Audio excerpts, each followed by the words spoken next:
We should be proud of the fact that in these islands, we trust the people with these big decisions.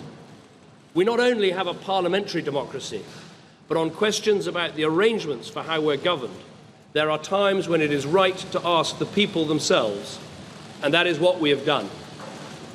The British people have voted to leave the European Union, and their will must be respected. I want to thank everyone who took part in the campaign on my side of the argument, including all those who put aside party differences to speak in what they believed was the national interest. And let me congratulate all those who took part in the Leave campaign for the spirited and passionate case that they made. The will of the British people is an instruction that must be delivered. It was not a decision that was taken lightly, not least because so many things were said by so many different organisations about the significance of this decision. So there can be no doubt about the result. Across the world, people have been watching the choice that Britain has made. I would reassure those markets and investors that Britain's economy is fundamentally strong.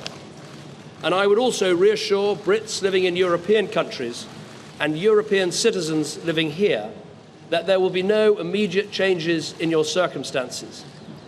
There will be no initial change in the way our people can travel, in the way our goods can move, or the way our services can be sold.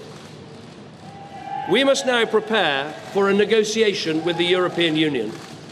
This will need to involve the full engagement of the Scottish, Welsh, and Northern Ireland governments to ensure that the interests of all parts of our United Kingdom are protected and advanced. But above all, this will require strong, determined, and committed leadership. I'm very proud and very honoured to have been Prime Minister of this country for 6 years.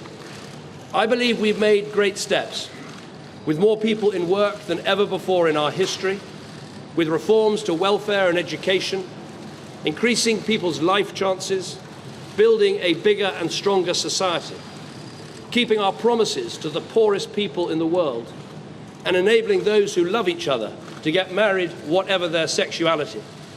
But above all, restoring Britain's economic strength. And I'm grateful to everyone who's helped to make that happen. I've also always believed that we have to confront big decisions, not duck them. That is why we delivered the first coalition government in 70 years to bring our economy back from the brink. It's why we delivered a fair, legal, and decisive referendum in Scotland. And it's why I made the pledge to renegotiate Britain's position in the European Union and to hold a referendum on our membership, and have carried those things out. I fought this campaign in the only way I know how, which is to say directly and passionately what I think and feel, head, heart, and soul. I held nothing back. I was absolutely clear about my belief that Britain is stronger, safer, and better off inside the European Union. And I made clear the referendum was about this and this alone, not the future of any single politician, including myself. But the British people have made a very clear decision to take a different path. And as such, I think the country requires fresh leadership to take it in this direction. I will do everything I can as Prime Minister to steady the ship over the coming weeks and months. But I do not think it would be right for me to try to be the captain that steers our country to its next destination. This is not a decision I've taken lightly, but I do believe it's in the national interest to have a period of stability and then the new leadership required. There is no need for a precise timetable today, but in my view we should aim to have a new Prime Minister in place by the start of the Conservative Party conference in October. Delivering stability will be important, and I will continue in post as Prime Minister with my Cabinet for the next 3 months. The Cabinet will meet on Monday. The Governor of the Bank of England is making a statement about the steps that the Bank and the Treasury are taking to reassure financial markets. We will also continue taking forward the important legislation that we set before Parliament in the Queen's speech. And I've spoken to Her Majesty the Queen this morning to advise her of the steps that I'm taking. A negotiation with the European Union will need to begin under a new Prime Minister. And I think it's right that this new Prime Minister takes the decision about when to trigger Article 50 and start the formal and legal process of leaving the EU. I will attend the European Council next week to explain the decision the British people have taken and my own decision. The British people have made a choice.